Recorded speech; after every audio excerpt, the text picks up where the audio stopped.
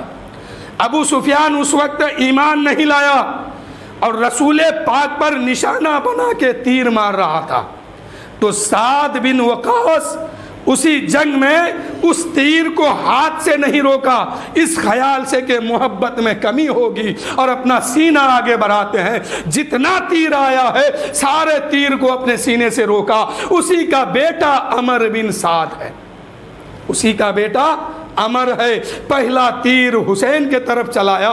ذرا باپ کی بھی تقدیر کو دیکھیے اور بیٹے کی بھی تقدیر دیکھیے۔ باپ ہے جنتی، بیٹا ہے جہنمی۔ باپ اسلام کو بچا رہا، اسلام کو پھیلا رہا ہے، اور بیٹا اسلام کو مٹانے آیا ہے۔ باپ اسلام کی شان دکھا رہا ہے اور بیٹا اسلام کی شان گھٹا رہا ہے۔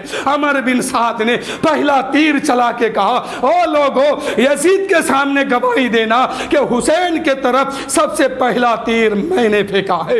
اب جنگ کا جب طریقہ شروع ہو گیا، اہل بیت مصطفیٰ تمہارا امتحان شروع ہو گیا ہے۔ حضرت زہیر بن قیوم اہل بیت سے محبت رکھنے والے تھے، غلامان اہل بیت سامنے آتے ہیں اور کہتے ہیں او ظالموں، اگر مقابلہ کرنا ہے تو ہمارے سامنے آؤ۔ حضرت زہیر بن قیوم آگے بڑھتے ہیں اور میدان میں اترتے ہیں، ظالموں سے لڑتے ہیں، یزیدیوں سے لڑتے ہیں، جام شہادت پیتے ہیں۔ جب جان دے رہے تھے اپنے امام پر تو امام کو آواز دیتے ہیں میرے امام میری خبر لو، میرے امام آپ کا غلام جا رہا ہے، میری خبر لو۔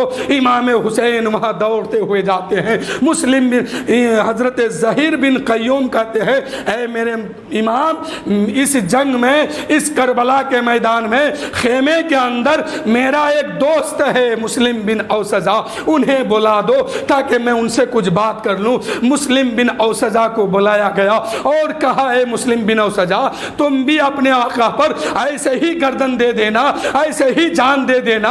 اے مسلم بن اوسجا، تم اپنے آقا پر اس طرح جان دے دینا۔ اے مسلم بن اوسجا، اگر میرے بعد تم زندہ رہے اور میرے امام پر وقت آئے تو میرے امام کے گردن پر تلوار چلنے سے پہلے پہلے تم اپنی گردن سے گردن بلیاری کرتے چلے جانا۔ میرا امام دیکھتا کیا ہے کہ ان کا غلام جو ہے ان کے گردن دینے سے پہلے پہلے اپنی گردن سے گردن بلیاری کرتے چلے جاتے ہیں۔ امام حضرت زہیر بن قیوم جام شہادت پیتے ہیں۔ اس کے بعد مسلم بن اوسجا میدان میں گئے۔ جب مسلم بن اوسجا میدان میں گئے،